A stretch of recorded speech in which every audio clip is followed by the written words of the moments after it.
성도 여러분 안녕하세요. 오늘도 주님의 은혜가 함께 하시기를 빕니다. 그러면 사도신경으로 우리의 신앙을 고백하면서 하나님께 예배하겠습니다. 나는 전능하신 아버지 하나님 천지의 창조주를 믿습니다. 나는 그의 유일하신 아들 우리 주 예수 그리스도를 믿습니다. 그는 성령으로 잉태되어 동정녀 마리아에게서 나시고 본디오 빌라도에게 고난을 받아 십자가에 못 박혀 죽으시고 장사된 지 사흘 만에 죽은 자 가운데서 다시 살아나셨으며 하늘에 오르시어 전능하신 아버지 하나님 우편에 앉아 계시다가 거기로부터 살아있는 자와 죽은 자를 심판하러 오십니다. 나는 성령을 믿으며 거룩한 공교회와 성도의 교제와 죄를 용서받는 것과 몸의 부활과 영생을 믿습니다. 아멘. 오늘은 마태복음 9장 27절부터 38절의 말씀을 보시겠습니다. 마태복음 9장 27절에서 38절 한 절씩 교독하겠습니다. 예수께서 거기에서 떠나가시는데 눈먼 사람 둘이 다윗의 자손이여 우리를 불쌍히 여겨주십시오 하고 외치면서 예수를 따라왔다. 예수께서 집 안으로 들어가셨는데 그 눈먼 사람들이 그에게 나왔다. 예수께서 그들에게 말씀하셨다. 너희는 내가 이 일을 할 수 있다고 믿느냐? 그들이 예 주님 하고 대답하였다. 예수께서 그들의 눈에 손을 대시고 말씀하셨다. 너희 믿음대로 되어라. 그러자 그들의 눈이 열렸다. 예수께서 그들에게 엄중히 다짐하셨다. 이 일을 아무에게도 알리지 말아라. 그러나 그들은 나가서 예수의 소문을 그 온 지역에 퍼뜨렸다. 그들이 떠나간 뒤에 귀신이 들려 말 못하는 한 사람을 사람들이 예수께 데리고 왔다. 귀신이 쫓겨나니 말 못하는 그 사람이 말을 하게 되었다. 무리가 놀라서 말하였다. 이런 것은 이스라엘에서 처음 보는 일이다. 그러나 바리새파 사람들은 그는 귀신의 두목에 힘을 빌어서 귀신을 쫓아낸다 하고 말하였다. 예수께서는 모든 도시와 마을을 두루다니시면서 유대 사람의 여러 회당에서 가르치시며 하늘나라의 복음을 선포하며 온갖 질병과 온갖 아픔을 고쳐주셨다. 예수께서 무리를 보시고 그들을 불쌍히 여기셨다. 그들은 마치 목자 없는 양과 같이 고생에 지쳐서 기운이 빠져 있었기 때문이다. 그래서 제자들에게 말씀하셨다. 추수할 것은 많은데 일꾼이 적다. 그러므로 너희는 추수하는 주인에게 일꾼들을 그의 추수밭으로 보내시라고 청하여라. 아멘. 우리 함께 기도하겠습니다. 하나님 아버지, 오늘도 새로운 하루를 허락해 주셔서 감사를 드립니다. 하나님께서 우리에게 주신 이 시간 정말 건강하게 살 수 있도록 은총을 베풀어 주시옵소서. 영적으로도 또 육적으로도 모두가 건강하게 지낼 수 있도록 하나님 도와주시옵소서. 그리고 오늘 하루의 삶도 하나님의 말씀을 우리가 살피고 또 그 말씀을 묵상하며 그 말씀을 우리 영혼의 양식으로 삼고 살아가기를 원합니다. 하나님 한 분 한 분 그 영혼을 축복해 주시고 하나님께서 하늘의 양식으로 공급하여 주시옵소서. 예수님의 이름으로 기도드립니다. 아멘.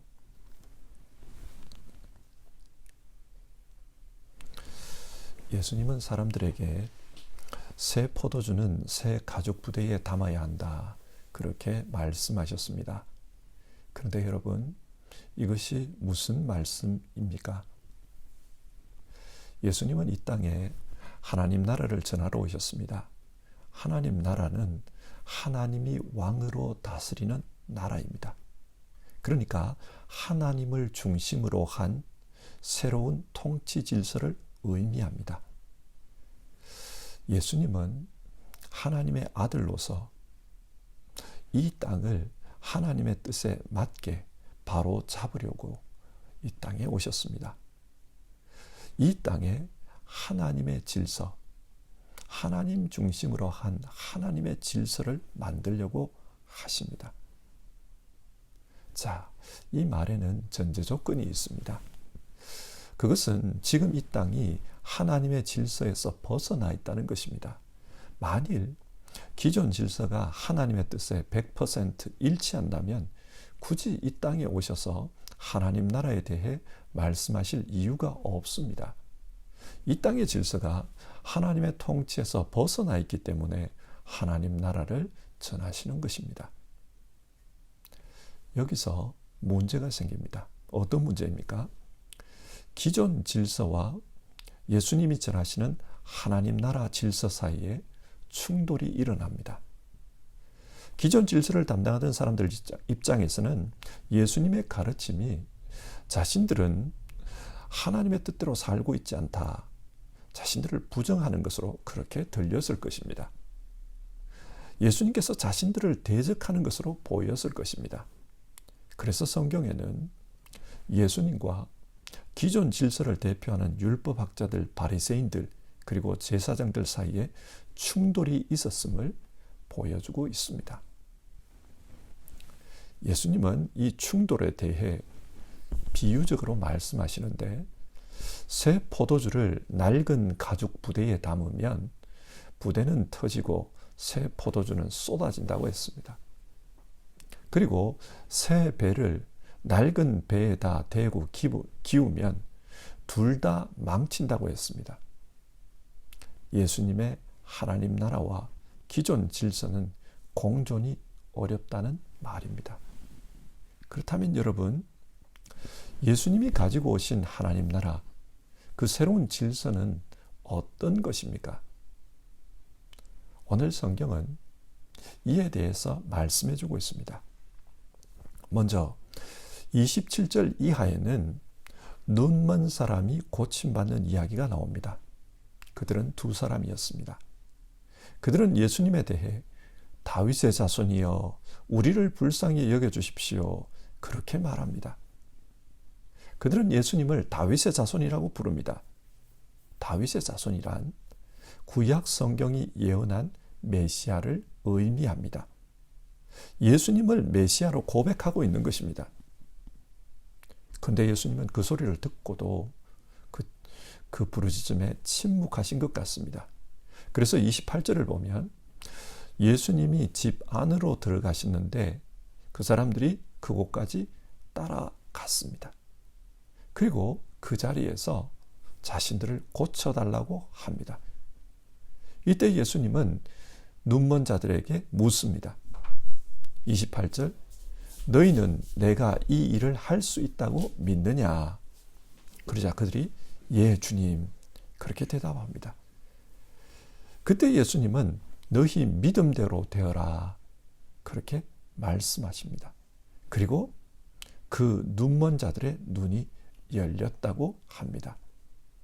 여러분, 성경이 지금 무엇을 말씀하고 있습니까? 기존 질서, 즉 옛 질서는 눈먼 사람들을 어떻게 해주지를 못했습니다. 우리는 이 부분을 영적으로 해석해야 합니다. 기존 질서는 영적으로 눈먼 사람들을 고쳐주지 못했습니다. 왜냐? 자신들도 영적으로 눈먼 자들이었기 때문입니다. 그러나 메시아가 오시면 상황이 달라진다고 성경은 말씀했습니다. 이사야서 35장 5절의 말씀인데요. 그때에 눈먼 사람의 눈이 밝아지고 귀먹은 사람의 귀가 열릴 것이다. 여기서 말하는 그때는 메시아께서 오실 때를 가리킵니다. 메시아께서 오셔서 하나님의 나라가 임하면 사람들의 눈이 열릴 것이라고 했습니다. 그리고 실제 예수님은 눈먼 자를 고쳐주십니다. 그러니까 이 치유 사건은 예수님께서 구약 성경이 예언했던 그 메시아다, 그것을 보여주는 사건입니다. 그리고 그 메시아이신 예수님을 통해 하나님 나라가 이루어지고 있습니다. 그러면 그 하나님 나라가 어떤 것입니까? 요한복음 14장에서 제자 빌립은 예수님께 하나님 아버지를 보여달라고 간청합니다. 그러자 예수님은 나를 본 자는 이미 아버지를 보았다. 그렇게 말씀합니다. 왜냐? 하나님께서 예수님께서 하나님 안에 계시기 때문입니다. 하나님께서 예수님 안에 계시다는 증거가 무엇인가? 예수님이 하고 계시는 일을 보라고 했습니다. 하나님께서 예수님 안에 계시면서 하나님 자신의 일을 한다고 했습니다. 그래서 그 일이 하나님이 예수님 안에 계시는 증거라고 하셨습니다. 여러분, 영적으로 눈 뜬다는 것이 무엇입니까? 예수님을 통해 하나님을 보는 것입니다. 메시아는 이 세상에 하나님을 보여주기 위해서 오신 분입니다. 그 메시아를 통해 하나님이 어떤 분인지, 또 하나님께서 다스리는 그 새로운 질서가 어떤 것인지를 보는 것, 그것이 영적으로 눈 뜨는 것입니다. 하나님 나라는 하나님에 대해 영적으로 눈 뜨는 이 사건과 연관이 있습니다. 자, 그러면 하나님께서 예수님을 통해 보여주신 그 하나님 나라는 무엇입니까? 그 하나님 나라는 십자가와 부활 사건에서 잘 나타납니다. 십자가는 우리의 모든 죄를 예수님께서 대속해 주시는 자리였습니다. 우리의 죄를 대속하기 위해 하나님의 아들이신 예수님께서 우리를 대신해서 죽으십니다. 여러분, 이 십자가를 잘 생각해 보십시오. 예수님이 죽었는데 왜 우리의 죄가 사해집니까? 여기에는 중요한 전제가 있습니다. 그것은 예수님과 우리가 하나라는 것입니다. 예수님과 우리가 하나가 아니면 예수님의 죽음이 우리의 죄를 속죄할 수가 없습니다. 예수님과 우리가 하나다. 이것이 바로 성경이 말하는 하나님 나라입니다. 하나님 나라는 하나님의 아들이 우리와 하나가 되는 곳입니다. 그래서 그 하나님의 아들을 통해 우리 역시 하나님의 아들, 하나님의 딸이 됩니다. 이것이 하나님이 원하셨던 새로운 질서였습니다. 예수님을 통해 모든 사람이 하나님의 아들, 하나님의 딸이 되는 것을 하나님은 원하셨습니다. 그런데 우리와 예수님이 어떻게 하나가 될 수 있습니까? 믿음입니다. 믿음은 예수님과 우리를 하나로 묶어주는 통로입니다. 우리가 예수님에 대한 믿음을 가지고 있으면 그 믿음이 예수님과 우리를 하나로 연결해 줍니다. 이것이 어떻게 들릴지는 모르겠지만 정말 중요한 이야기입니다. 믿음이 예수님과 우리를 하나로 묶어줍니다. 오늘 성경을 보십시오. 예수님은 이 눈먼 자들을 치유하실 때 너희는 내가 이 일을 할 수 있다고 믿느냐? 믿음을 확인하십니다. 그리고 믿는다고 하자. 그러면 나아라. 그렇게 말씀하지 않고 너희 믿음대로 되어라. 그렇게 말씀하셨습니다. 믿음을 강조하고 있습니다. 성경은 이것을 통해서 믿음이 어떤 것인지를 우리에게 증언해 줍니다. 믿음은 예수님과 우리를 하나로 연결해 줍니다. 그래서 예수님의 능력이 우리에게 나타나게 하고 예수님의 속죄가 우리의 죄사함으로 나타나게 합니다. 우리는 믿음을 통해 예수님과 하나 되기 때문에 우리 역시도 하나님의 자녀가 되는 것입니다. 구약 성경에는 어떤 증언이 참인지 거짓인지를 분별할 때 2명 이상의 증인을 요구합니다. 2명 이상의 증인이 똑같은 증거를 할 때 그 증언은 참입니다. 그래서 오늘 성경을 보면 눈먼 사람이 2명이었다고 합니다. 무슨 말입니까? 증인이 2명이라는 말입니다. 이들은 자기 입으로 예수님을 다윗의 자손, 즉 메시아로 고백하는 사람들이었습니다. 그리고 그들은 예수님을 메시아로 믿는 그 믿음을 통해 눈을 떴습니다. 이 2명의 증인을 통해 믿음이 무엇인지를 우리에게 말해줍니다. 그리고 하나님 나라는 이 믿음을 통해 우리에게 이루어진다. 이 믿음을 통해 우리는 하나님의 아들과 하나가 되고 그 하나님의 아들과 하나가 되는 그곳에 하나님 나라가 있다고 말씀해 줍니다. 두 번째로 32절 이하를 보면 귀신 들려 말 못하는 사람의 이야기가 나옵니다. 세상에는 여러 가지 이유로 병이 생깁니다. 모든 병이 귀신 때문에 생기는 것은 아닙니다. 그러나 오늘 성경은 이 사람은 귀신 때문에 말을 못했다. 구체적으로 증언해주고 있습니다. 악마가 다스리는 세상은 정상을 비정상으로 만들어버립니다. 그래서 하나님의 음성을 듣지 못하게 만듭니다. 하나님의 말씀을 들어도 깨닫지 못하게 만듭니다. 마태복음 13장을 보면 예수님께서 하나님 나라 비유를 말씀하시는데 그때 왜 하나님 나라를 비유로 말씀하시는지 그 이유가 나옵니다. 그 이유가 뭔가? 들어도 듣지 못하고 깨닫지 못하기 때문이라고 했습니다. 이 말씀이 의미하는 것은 당시 세상이 하나님의 통치하에 있지 않았다는 겁니다. 들어도 듣지 못합니다. 그래서 하나님을 믿는 종교 지도자라는 사람들도 하나님의 말씀을 알아듣지 못합니다. 그렇기 때문에 예수님께서 하나님의 말씀을 전하자 오히려 대적합니다. 그들은 하나님의 아들 예수님을 대적했습니다. 무슨 말입니까? 하나님을 대적하는 자들이라는 말입니다. 이런 세상 속에 예수님은 하나님의 통치, 하나님의 질서를 만들려고 하셨습니다. 그래서 예수님은 오늘 말씀을 보면 귀신을 쫓아냅니다. 귀신을 쫓아내자 그 사람이 말을 하게 되었습니다. 33절 이 광경을 본 사람들이 이렇게 반응을 보입니다. 이런 것은 이스라엘에서 처음 보는 일이다. 너무 놀랍다는 거예요.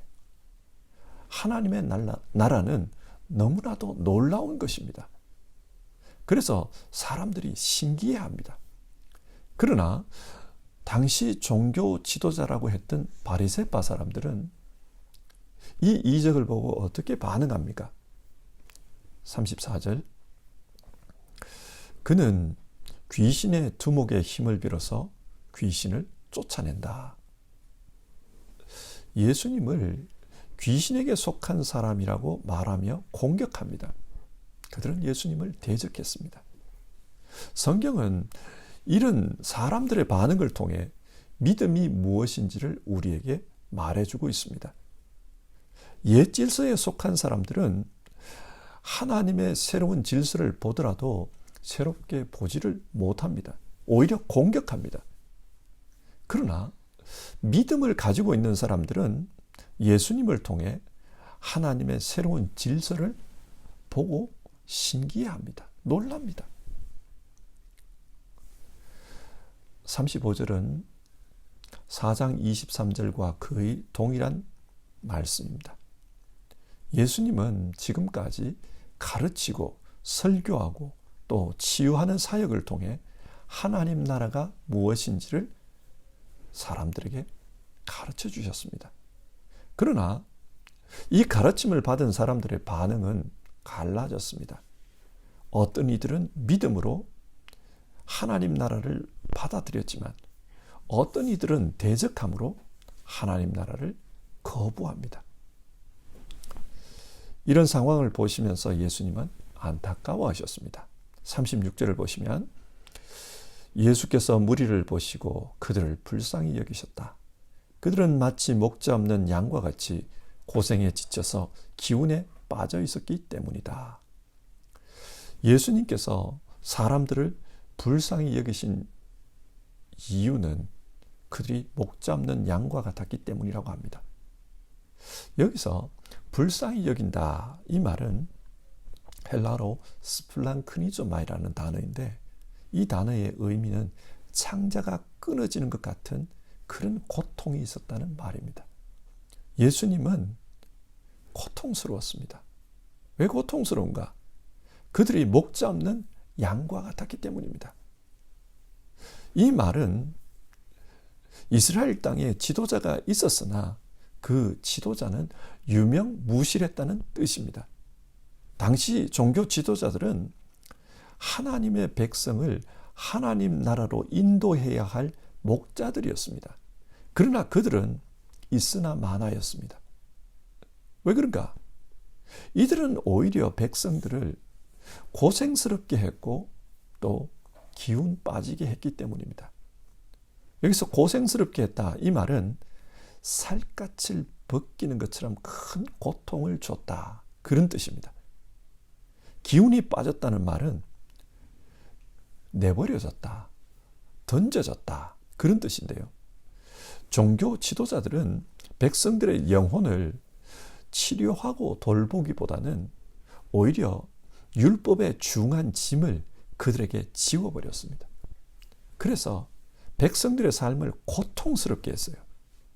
안 그래도 로마의 식민지 백성으로 살면서 많은 착취를 당해서 살아가기가 어려웠습니다. 삶의 무게가 무거웠어요. 그런데 그런 사람들에게 종교를 통해 압제를 가합니다. 종교적인 압제를 합니다. 그래서 백성들은 위로를 받지 못하고 치료를 받지 못하고 오히려 더 힘들었습니다. 이들은 자신들의 종교적 기득권에만 집착하지 하나님께서 진짜 무엇을 원하시는지 그것에 대해서는 무감각했습니다.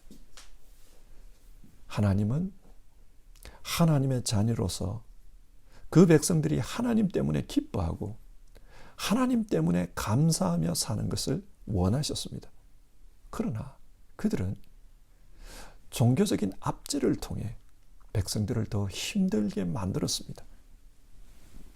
그래서 예수님은 제자들에게 어서속히 하나님께서 일꾼을 보내주셔서 그들에게 하나님 나라를 널리 전파할 수 있게 해달라고 기도하라고 말씀합니다.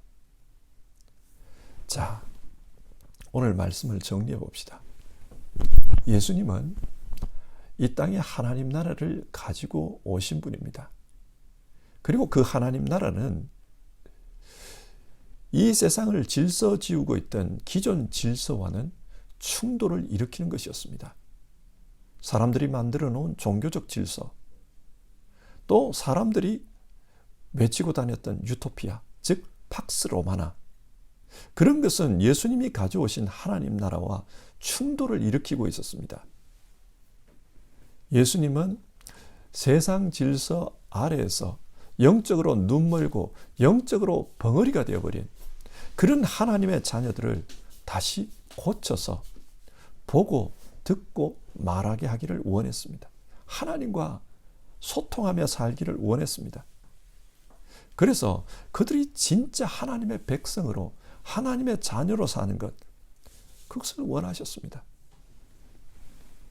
그 소원이 어떻게 이루어집니까? 그 소원은 예수님과 우리가 하나로 묶여질 때 가능합니다. 믿음을 통해 예수님이 우리와 하나가 될 때, 우리가 예수님 안에 있고 예수님이 우리 안에 있을 때, 그때 가능합니다. 그래서 예수님은 그 믿음이 전해지도록 일꾼을 보내고자 하셨습니다. 자, 오늘 말씀을 우리 자신에게 한번 적용해 봅시다. 우리는 지금 예수님과 하나로 살아가고 있습니까? 이것이 중요합니다. 우리는 믿음을 통해 예수님과 하나로 살고 있습니다. 그러면 우리의 믿음 생활은 지금 예수님과 어떤 상태에 있습니까? 믿음 생활에 있어서 제일 중요한 것은 정말 예수님과 하나 되어 살아가는 것입니다. 우리의 생각이 예수님과 하나 되어 예수님을 닮아가야 합니다. 우리의 행동이 예수님과 하나 되어 예수님을 닮아가야 합니다. 우리가 소원하는 바, 우리 삶의 목적이 예수님과 하나 되어 예수님을 닮아야 합니다. 이렇게 예수님을 닮아가는 것이 우리의 신앙생활이 되어야 합니다. 성도 여러분, 우리의 신앙생활의 초점을 예수님 닮는 것에 맞춥시다. 그때 우리는 예수님께서 말씀하신 그런 하나님 나라 삶을 살아갈 수 있습니다. 그러나 우리 안에는 옛 질서, 즉 우리 습관에 깃들어 있는 옛 질서가 있습니다. 그 옛 질서는 예수님을 닮아가고자 하는 우리의 소망과 충돌을 일으킵니다. 그러나 그럼에도 불구하고 우리는 예수님을 닮아가는 사람이 되어야 합니다. 예수님을 닮아가는 것, 그것을 우리 신앙의 목표로 삼고 초점을 거기에 두고 그렇게 신앙했으면 좋겠습니다. 오늘 말씀을 생각하면서 정말 예수님 닮는 사람으로 살겠다. 그 결단을 가지고 오늘 하루를 살아갑시다. 찬송가 452장 내 모든 소원 기도의 제목, 우리 1절, 2절, 2절 부르고 같이 기도하겠습니다.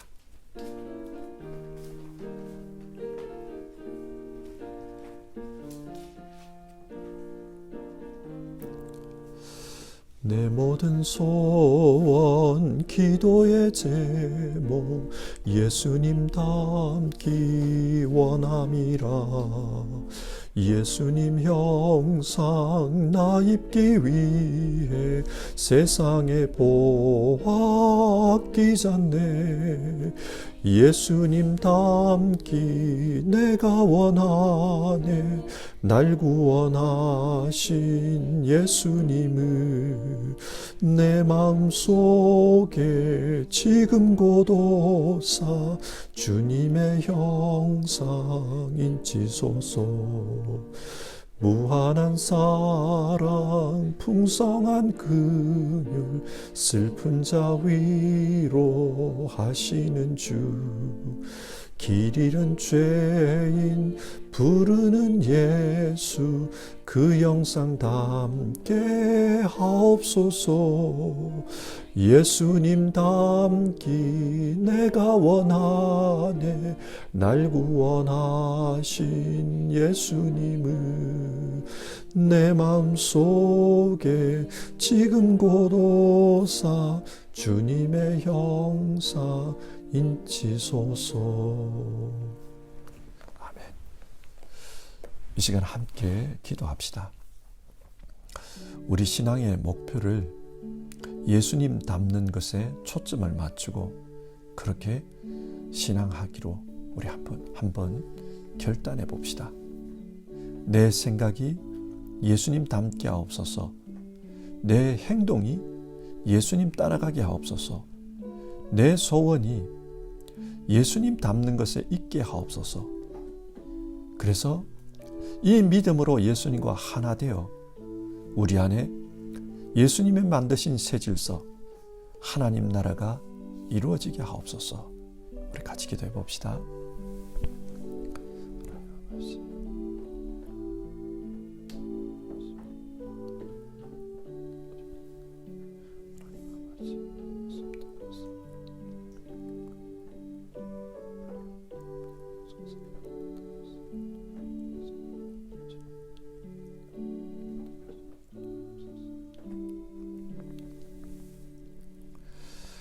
하나님 아버지, 오늘 말씀을 통해서 예수님께서 우리에게 가지고 오신 그 하나님 나라가 어떤 것인지를 살펴보았습니다. 예수님의 말씀하시는 그 하나님 나라는 하나님께서 왕으로 다스리는 새로운 질서였습니다. 그때까지 이 세상은 하나님을 믿는다고 하지만 하나님을 왕으로 섬기지 않고 세상을, 자기 자신을 그렇게 왕으로 섬기며 살았습니다. 그런데 예수님께서 우리의 심령 속에 하나님 나라를 가지고 오셨습니다. 예수님께서 가지고 오신 그 하나님 나라는 믿음을 통해 예수님과 우리가 하나 되는 것이고, 그래서 예수님처럼 우리도 하나님의 아들, 하나님의 딸, 하나님의 자녀가 되는 것이었습니다. 하나님의 자녀로서 하늘 아버지께서 주시는 그 은혜와 그 능력과 그 선하심으로 이 세상을 살아가는 것, 그것에 하나님 나라가 있었습니다. 하나님, 우리 모두 믿음을 통해 예수님과 하나 되기를 원합니다. 우리 모두 믿음 안에서 예수님과 하나 되어 하나님 나라 살기를 원합니다. 그래서 오늘 우리의 믿음을 돌아봅니다. 우리의 믿음이 정말 예수님 닮게 하여 주시옵소서. 우리의 생각이 예수님을 닮게 하옵소서. 우리의 논리가 예수님을 닮게 하옵소서. 우리의 행동이 예수님을 닮게 하옵소서. 우리의 삶의 목적이 예수님을 닮게 하옵소서. 그래서 정말 예수님 닮아 우리도 하나님 나라 삶을 살 수 있도록 도와주시옵소서. 오늘도 하나님 앞에 예배하는 모든 성도님들, 정말 예수님 닮는 것, 그것을 신앙의 목표로 삼고 신앙할 때 하나님께서 주시는 하나님 나라의 아름다움이 우리 성도님들 삶 속에 이루어지게 하여 주시옵소서. 하나님의 능력을 우리에게 베풀어 주시옵소서. 하나님의 은혜를 베풀어 주시옵소서. 하나님의 선하심이 우리 안에 이루어지게 하여 주시옵소서. 오늘도 정말 기도하며 하루를 시작하는 모든 분들에게 이 복이 이루어지게 하여 주시옵소서. 예수님 이름으로 기도드립니다. 하늘에 계신 우리 아버지, 아버지의 이름을 거룩하게 하시며 아버지의 나라가 오게 하시며 아버지의 뜻이 하늘에서와 같이 땅에서도 이루어지게 하소서. 오늘 우리에게 일용할 양식을 주시고 우리가 우리에게 잘못한 사람을 용서하여 준 것 같이 우리 죄를 용서하여 주시고 우리를 시험에 빠지지 않게 하시고 악에서 구하소서. 나라와 권능과 영광이 영원히 아버지의 것입니다. 아멘.